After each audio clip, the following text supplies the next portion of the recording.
दिग्गज।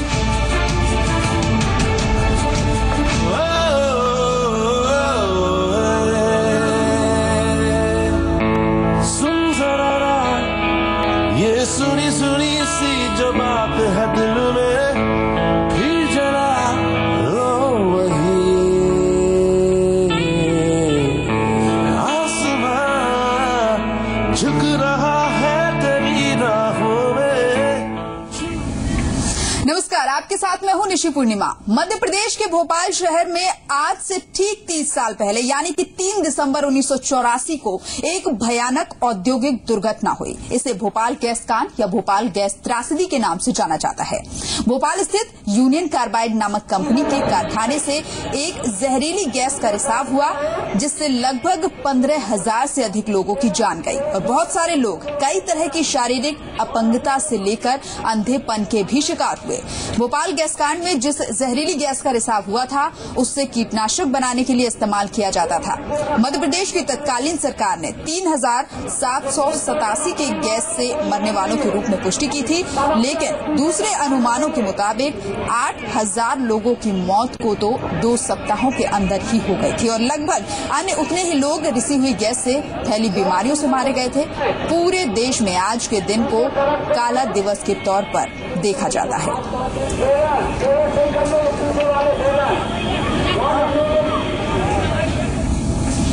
राज्यसभा में भी भोपाल गैस पीड़ितों को श्रद्धांजलि दी गई।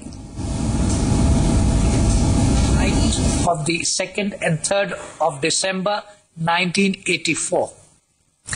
On behalf of the House and on my own behalf, I express my heartfelt sympathies for those who lost their family members or were rendered disabled. The human tragedy shivers us even to this day, when we are reminded of the people who were rendered incapacitated and children who were born with various deformities after the tragedy. It was indeed a tragedy of unparalleled magnitude which shook the conscience of the whole world. It is incumbent on us to do our utmost to support the surviving victims in every manner possible. I am sure the whole House will join me in conveying our heartfelt sympathies to the people who have suffered due to this man-made tragedy. I request members to rise in their places and observe silence as a mark of respect to the memory of those who lost their lives in this tragedy.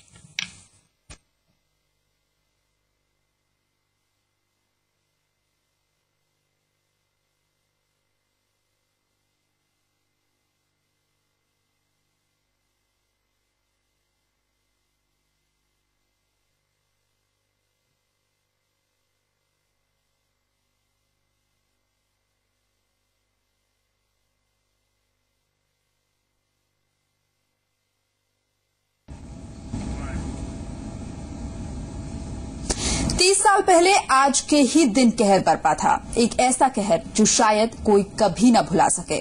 बताते हैं आपको कि आखिर उस दिन हुआ क्या था।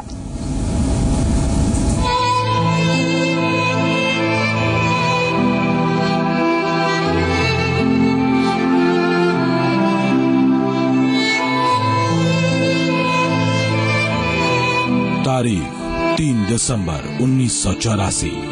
भोपाल के इतिहास की ऐसी काली रात जिसका कभी सवेरा ही नहीं हुआ।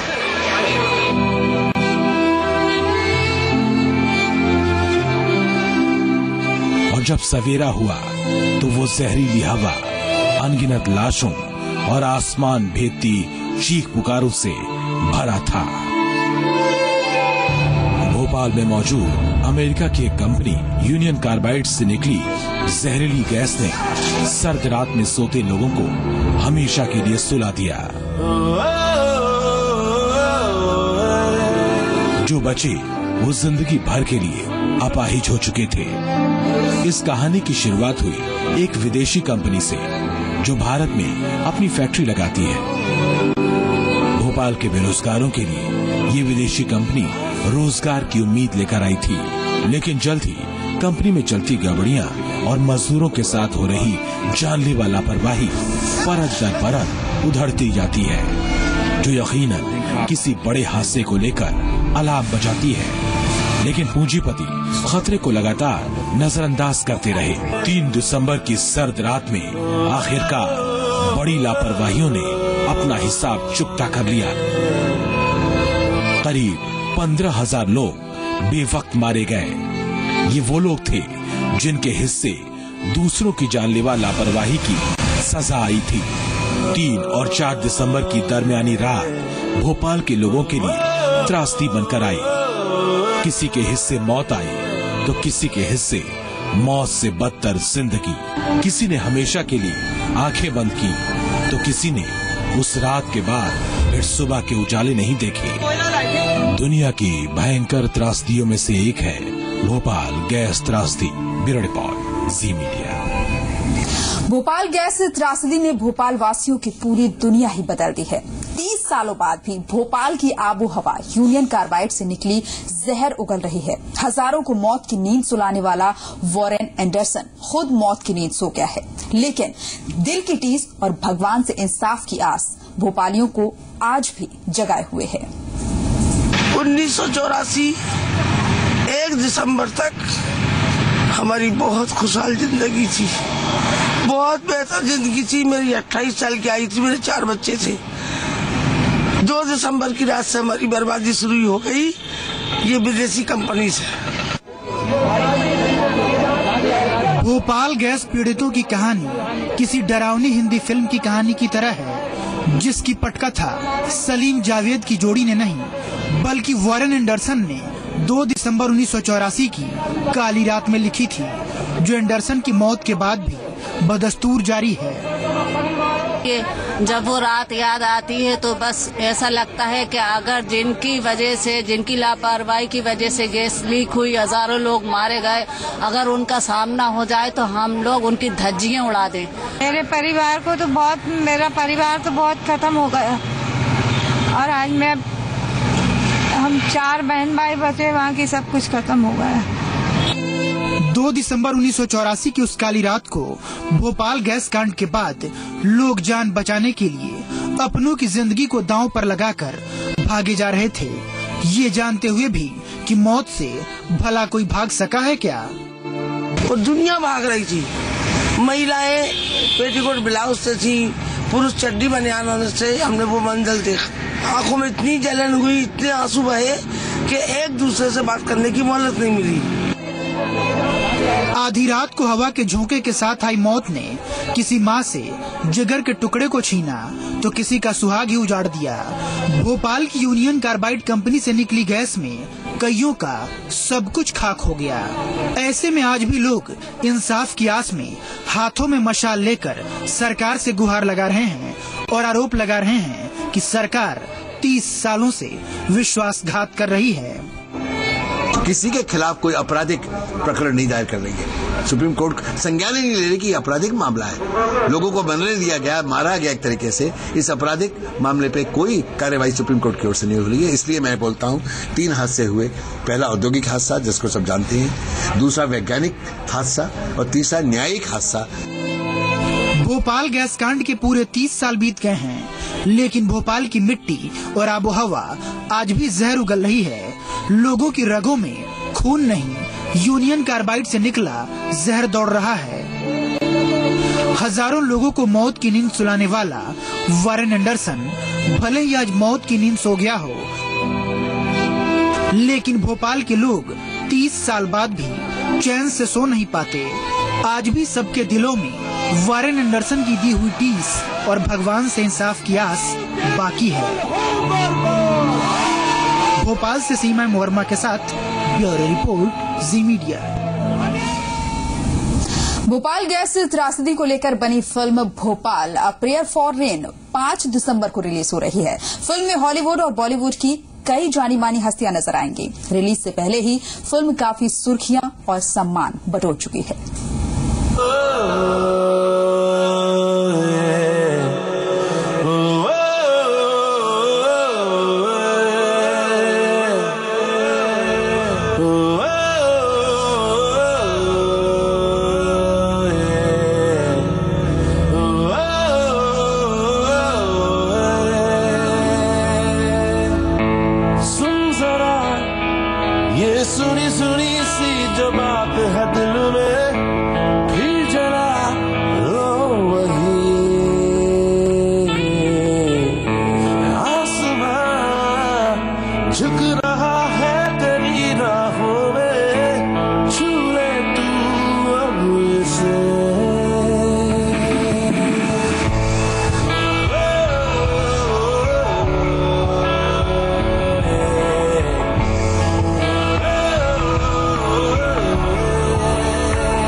और आइए अब आपको सुनवाते हैं जी मीडिया से खास बातचीत में फिल्म में मुख्य किरदार निभाने वाले राजपाल यादव का क्या कुछ कहना है इस फिल्म के बारे में। सबसे पहले राजपाल, ये बताइए कॉमेडी करते करते कहाँ इतने सीरियस रोल में आ गए? क्या इस कॉन्सेप्ट को लेकर आपने जो कदम उठाया इसमें एक्ट करने का, क्या ऐसी चीज है जो आपको क्लिक कर गई, जो आपने बोला कि भाई मैं ये फिल्म जरूर करूंगा? नहीं, मुझे अभिनय अलग अलग तरीके की वर्सटाइल अभिनय करना बहुत अच्छा लगता है, अलग अलग चरित्रों को जीना बहुत अच्छा लगता है। और Bhopal a prayer for rain हमारे लिए एक ऐसी फिल्म है जो हमारे लिए लेसन है, एक प्रोसेस था सीखने का, एक रिसर्च का, जिसमें इतने ड्राफ्ट पढ़ने का मौका मिला, इतने तरीके लाइफ को जिस तरीके, क्योंकि जब पहली बार ये फिल्म सुनी थी तो इस घटना के बारे, इसके लीगल इश्यूज, इसके पॉलिटिकल इश्यूज, इनको बहुत तरीके से हम सुनते चले आ रहे थे। लेकिन जब मैं पहली बार फिल्म पढ़ी तो फिल्म में ये मुझे पता लगा कि एक्चुअली बिहाइंड इसके स्टोरी क्या है, इसके अंदर ये क्या चीजें थी, क्यों ये घटी घटना, कैसे घटी घटना, क्या होता है जब इस तरीके का डिजास्टर हो गया, और ये क्या चीजें। तो इंटरनल जब स्क्रीन प्ले डायलॉग पढ़ा तो मुझे लगा कि ये फिल्म हमें करनी ही चाहिए। इससे हमें दो लालच थे, एक तो अभिनेता के रूप में एक बहुत बड़ा जो है एक प्रोसेस से होके गुजरना पड़ा, सबके पूरी चीजों को समझना पड़ा, बहुत सारी चीजों को पहली बार देखना पड़ा कि कुछ अभिनय के माध्यम से या किसी लाइन के माध्यम से कोई, क्योंकि बहुत संवेदनशील इशू है। और दूसरी चीज कि 1984 में हम छोटे थे, हमने कोई मदद नहीं, हम भी उस रात में हो सकते थे। तो एक अभिनेता के माध्यम से उन सबको ये फिल्म जो है समर्पित करने का मौका मिल रहा है, जो इसकी एक रात में चपेट में आ गए। बिल्कुल चपेट में आ गए, जो आज तक और उनके बच्चे भी इसका स्ट्रगल कर रहे हैं। तनिष्ठा, मैं आपसे जानना चाहूंगी, रेकी की होगी, कितनी बड़ी रिसर्च करनी पड़ी, ग्राउंड रिपोर्ट पर आप दोनों मेरे हिसाब से गए होंगे, कितनी मेहनत और दिल पसीजा नहीं देख के सब कुछ? ये फिल्म एक्चुअली फिल्म नहीं है हम लोगों के लिए, ये एक एक्सपीरियंस है और एक जर्नी है। जैसे कि राजपाल ने कहा कि काफी सारे ड्राफ्ट्स लिखे गए और रवि, हमारे जो डायरेक्टर है रवि कुमार, वो हर ड्राफ्ट हमें भेजते थे और हम लोग फीडबैक देते थे और बातचीत करते थे। और तो ये एक प्रोसेस था और ये इस ढंग से वो पिक्चर नहीं बनाई गई कि हम लोग सिर्फ जाएं और कुछ विक्टिम से मिले और फिर उनका लहजा या कॉस्ट्यूम्स या वैसे पकड़ ले कि 84 में क्या कैसे लोग बोलते थे या कैसे कपड़े पहनते थे। ये उस सुपरफिशियल ढंग से हम लोगों ने रिसर्च की नहीं, क्योंकि ये पिक्चर हम लोगों के लिए, जैसे मैंने कहा, कि सिर्फ एक फिल्म नहीं है, हम लोग उस चीज को एक्सपीरियंस करना चाहते थे, उस चीज को अच्छे से पोर्ट्रे करने की। आपने एक्सपीरियंस किया?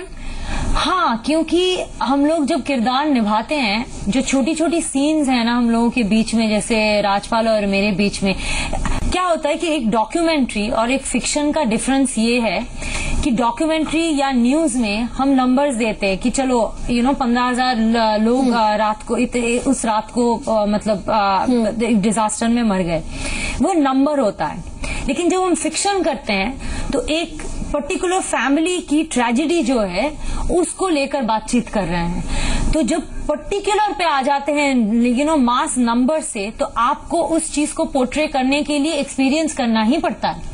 कि हम लोगों के बीच के जो सीन्स है ना, कि मतलब छोटी छोटी ख्वाहिशें हैं, उनके एम्बिशंस हैं, उनका मतलब भोलापन है, उनकी जो lack of understanding in education है, जिस वजह से वो जाते हैं फैक्ट्री में काम करने और वहीं रहते हैं। और उसके बाद जब ट्रेजेडी आती है, वो जो एक मोमेंट है जब लास्ट टाइम एक दूसरे को देखते हैं, कि आखिरी बार एक दूसरे को शायद मिल रहे हैं। तो ये जो जर्नी है उनकी एक लव स्टोरी है, उनकी एक कंपैशन है, मतलब लीला जो मैं प्ले करती हूँ। आपने हर इमोशन को समझा और उसको उकेरा है। राजपाल, मैं आपसे जानना चाहूंगी, चूंकि ये रियल लाइफ इवेंट नहीं कहेंगे बल्कि डिजास्टर पर आधारित स्टोरी है, जिसको लेकर आप दोनों कलाकारों ने मेहनत की है, इमोशन को समझा, उसको पर्दे पर उकेरा है। राजपाल, मूवी करने के दौरान क्या आपको लगा, क्या इसे टाला जा सकता था, या इंडिया जैसी कंट्री में से टाला ही नहीं जा सकता था, जहां करप्शन है, जहां घोटाले हैं? वॉरेन एंडरसन, अब तो उनकी मृत्यु हो गई, लेकिन अंत तक ही उनके एक्स्ट्राडिशन पर बात की जा रही थी, लेकिन नतीजा कुछ नहीं था। मैं आपको अगर इस चीज को बोलूं कि ये टाला जा सकता था या नहीं टाला जा सकता था, ये तो आपको खैर फिल्म में बहुत सारी चीजें, आपको बहुत सारे प्रश्नों का उत्तर फिल्म देगी। मेरा कहने का मतलब है कि एक डिजास्टर हुआ जो मैनमेड था, आज पूरा कंट्री लगभग अभी कल हमने न्यूज सुनी कि 40 लोग मरे किसी गैस के रिसाव से। तो अभी जैसे अभी बात कर रहे थे, तनिष्ठा ने बड़ी अच्छी बात हमसे की थी, हम लोग गाड़ी में बैठे बात कर रहे थे कि अभी चाहे कोई कंस्ट्रक्शन हो, चाहे कोई भी एजेंसी हो, चाहे किसी भी तरीके का, आज चारों तरफ everybody is talking about development. सब डेवलपमेंट करना चाहते हैं, बहुत अच्छी बात है, लेकिन डेवलपमेंट से सब उससे पहली नींव है safety. Safety is our business. Safety अगर नहीं होगी तो ये डिजास्टर हुआ, इस डिजास्टर के माध्यम से कम अगर हम ये सीख लें कि ये फुल फिल्म से एक मैसेज ले लें कि ताकि अभी भी हम लोग चेत जाएं और हमारे देश में बहुत सारे डिजास्टर से हम रुकेंगे एक छोटे से ब्रेक के लिए, फौरन लौटेंगे।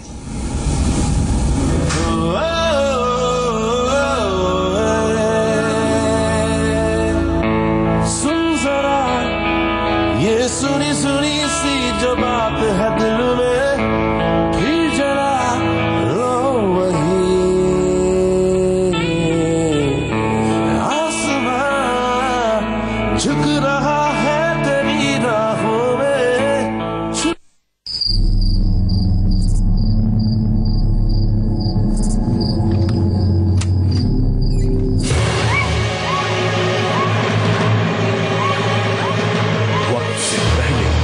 वक्त को जाने तफ्तीश, सोमवार से शनिवार रात 11 बजे। हौले हौले से केसर की बारिशें। विमल में है कश्मीरी केसर, जिसके स्वाद में डूब रहे हैं सब। विमल पान मसाला, दाने दाने में केसर का दम। प्रधानमंत्री जन धन योजना एक पहल है सबको बैंकिंग से जोड़ने की। आइए देखते हैं एक रिपोर्ट। खाता हमने खुलवा लिया, उस खाते खुलवाने से बहुत लाभ है, क्योंकि हम किसी भी एटीएम से कभी भी हम पैसे निकाल सकते हैं। यही नहीं अभिराज, इस खाते से तुम्हें 1 लाख रुपए तक का दुर्घटना बीमा भी मुफ्त मिलता है। आप भी अपना बैंक अकाउंट खुलवा कर इससे फायदा उठाएं। प्रधानमंत्री जन धन योजना, मेरा खाता भाग्य विधाता। गोलगप्पे पानी पूरी क्यों खाते हो चोरी चोरी? जब घर में एवरेस्ट की पानी पूरी, अब नो चोरी चोरी। घर में आई एवरेस्ट की पानी पूरी। एवरेस्ट पानी पूरी मसाला, टेस्ट में बेस्ट मम्मी और एवरेस्ट।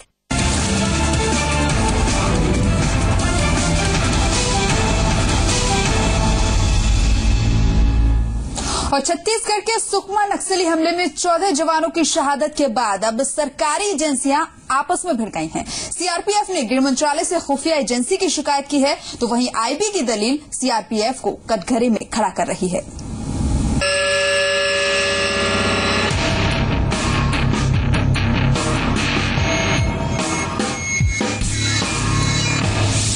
क्या सुकमा नक्सली हमले को नाकाम किया जा सकता था?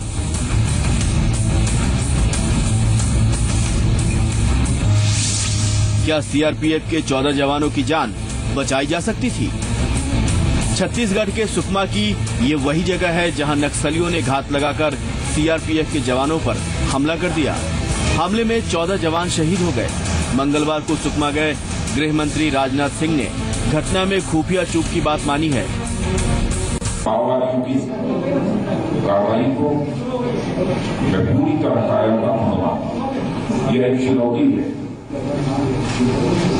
और इस चुनौती का मुकाबला सारे देश को एकजुट होकर करना होगा। गृह मंत्रालय के बयान के बाद भी सरकारी एजेंसियां अपने अपने बचाव में जुटी हैं। इस बीच सीआरपीएफ ने गृह मंत्रालय से National Technical and Research Organisation की शिकायत करते हुए कहा कि 1 दिसंबर को एनटीआरओ ने सर्च ऑपरेशन के बीच से ही यूएवी को वापस बुला लिया था। उसी दिन चिंतल गुफा इलाके में नक्सलियों ने घात लगाकर सीआरपीएफ की टीम पर हमला किया था।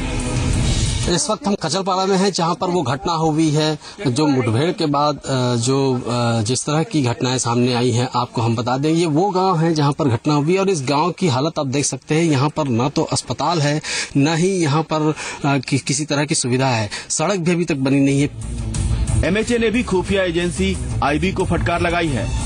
आईबी की दलील है कि अलर्ट के बाद भी सीआरपीएफ एक्शन नहीं ले पाती है। सुकमा नक्सली हमले में सीआरपीएफ के 14 जवान शहीद हुए। राजनाथ सिंह ने शहीदों के परिजनों को 38 लाख रुपए के मुआवजे का ऐलान किया है। आज राजनाथ सिंह पूरे मामले पर संसद में बयान दे सकते हैं। रवि नामदेव, जी मीडिया, चिंतल गुफा, सुकमा। आखिर क्यों हमारे बहादुर जवान शहीद हो रहे हैं? नक्सलियों से मुठभेड़ में क्यों उन्हें अपनी शहादत देनी पड़ रही है? सवाल उठता है कि क्या नक्सलियों का नेटवर्क सरकार और पुलिस के खुफिया तंत्र पर भारी पड़ रहा है?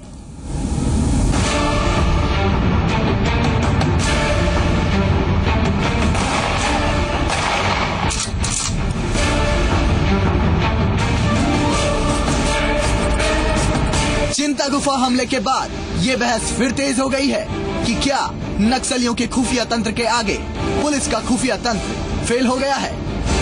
हर बार जब नक्सली हमला होता है तो सदन से सड़क तक ऐसी बहस जोर पकड़ने लगती है। हाँ, छत्तीसगढ़ की बात है जहां हमने अपने सारे नेता खो दिए थे कांग्रेस के।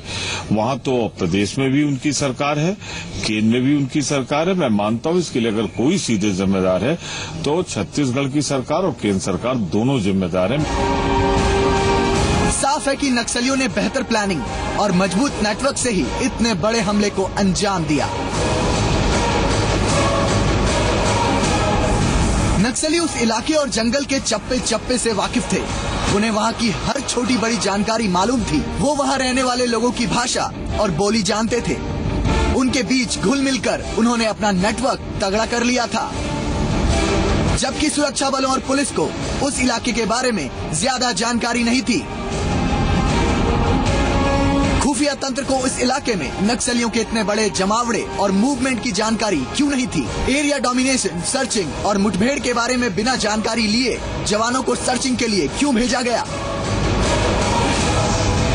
ये फोर्सेस जंगल के अंदर गई हुई थी। देखिए, थाने से ये चिंता गुफा जो बिल्कुल सेंटर है, वहाँ का गढ़ है और उसके साउथ में पुलिस पार्टी बाहर निकली हुई थी और उससे हुई है। तो ये तो ऑफेंसिव ऑपरेशंस हैं जो इलाके में चल रहे हैं। ये कोई डिफेंसिव मोड में पुलिस नहीं थी, सुरक्षा बल ऑफेंसिव मोड में थे। छत्तीसगढ़ सरकार इंटेलिजेंस फेल्योर का ठीकरा पूर्व के कांग्रेस सरकारों पर फोड़ रही है। बस्तर क्षेत्र में घनी जंगल है और उन क्षेत्रों में उनके जो जड़ जमाने का जो अवसर दिया है तो कांग्रेस के लोगों ने दिया। आज हम उनसे संघर्ष करके लड़ाई लड़ी जा रही है। पिछले कुछ महीने से नक्सलियों के सरेंडर के दावे किए जा रहे थे। नक्सलवाद के कमजोर पड़ने की बातें कही जा रही थी। ऐसे में अचानक इतना बड़ा हमला होना बताता है कि नक्सली पस्त नहीं हुए हैं। अपने बेहतर नेटवर्क से वो सरकारी खुफिया तंत्र पर भारी पड़ रहे हैं। ब्यूरो रिपोर्ट, जी मीडिया। वक्त एक छोटे से ब्रेक का है, लेकिन खबरों का सिलसिला लगातार जारी रहेगा।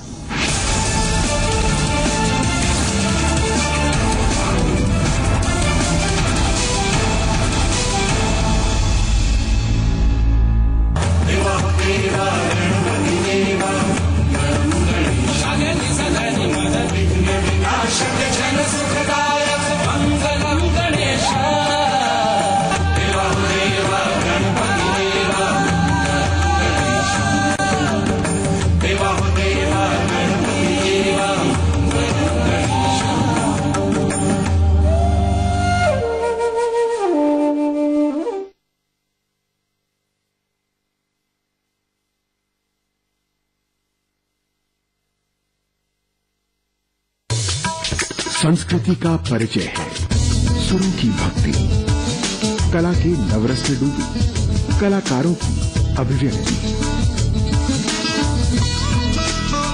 माटी की महक। गुरुवार रात 9:30 बजे और शुक्रवार दोपहर 2:30 बजे सिर्फ जी मध्य प्रदेश छत्तीसगढ़ पर। बहू, हींग डाली या खा? तू कौन सी हींग डाले माँ जी? ऐसी हींग जिसमें हो गजब की खुशबू, गजब का स्वाद, जैसे एवरेस्ट का हिंगराज। शुद्ध खुशबूदार एवरेस्ट का हिंगराज। ये हुई ना बात। अरे वाह वेणु, काम लोडर का और खाब ट्रैक्टर के। चल चल ईंटें लोड कर। बड़ा मालिक बड़ा फिरता है। चौधरी आज वेणु नहीं है। सर उधर है ना, हो रहा। अरे इसने ट्रैक्टर कब खरीदा? ईंटें लोड करवा दो। मैं मौका हूँ, मुझे महिंद्रा फाइनेंस ने पहचाना। महिंद्रा फाइनेंस, भारत को पहचानते हैं हम। घर का काम कभी खत्म हुआ है? मैं बहुत थक जाती थी। फिर मेरी डाइटिशियन सहेली ने मुझे न्यूट्रीगेन सजेस्ट किया और तब से मैंने न्यूट्रीगेन लेना शुरू किया। अब आप ही देखिए, आई एम सो फिट। अब सभी पूछते हैं मेरी फिटनेस का राज। फिट शरीर पाने के लिए न्यूट्रीगेन। 17 अगस्त 2012 जी मीडिया ने किया कोयला घोटाले का पर्दाफाश। 24 सितंबर 2014 सुप्रीम कोर्ट ने जी मीडिया की खबर पर लगाई मुहर। किया 214 कोल ब्लॉक आवंटन रद्द। धमकी और दबाव के बावजूद अडिग रहा जी मीडिया, क्योंकि देश से बढ़कर कुछ नहीं। जी मीडिया, देश का सबसे बड़ा न्यूज नेटवर्क।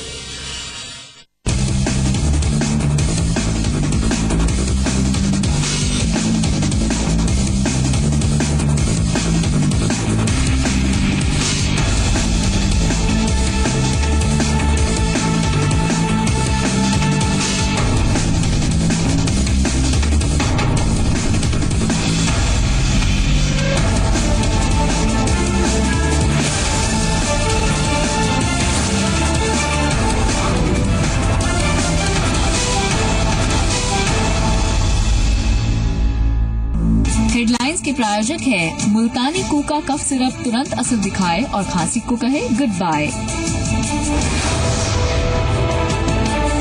सुकमा नक्सली हमले पर लोकसभा में राजनाथ सिंह का बयान। कहा, सुरक्षा व्यवस्था की करेंगे समीक्षा, नक्सलियों से सख्ती से निपटेगी सरकार।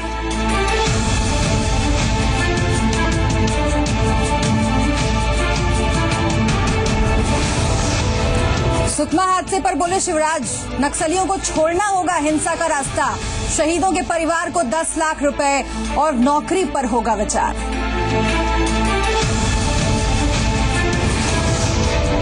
भोपाल गैस कांड की 30वीं बरसी आज।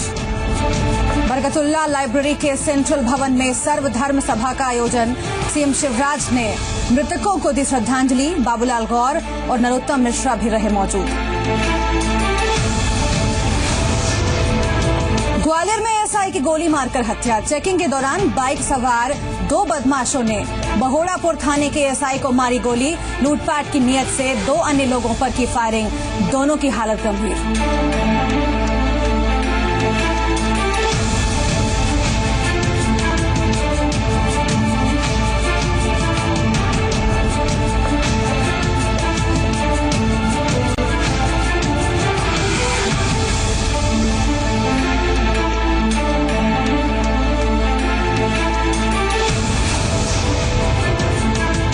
ऑस्ट्रेलिया क्रिकेटर फिलिप ह्यूज को दी गई आखिरी विदाई। ऑस्ट्रेलिया के न्यू साउथ वेल्स में अंतिम संस्कार में जुटे दुनिया भर के दिग्गज।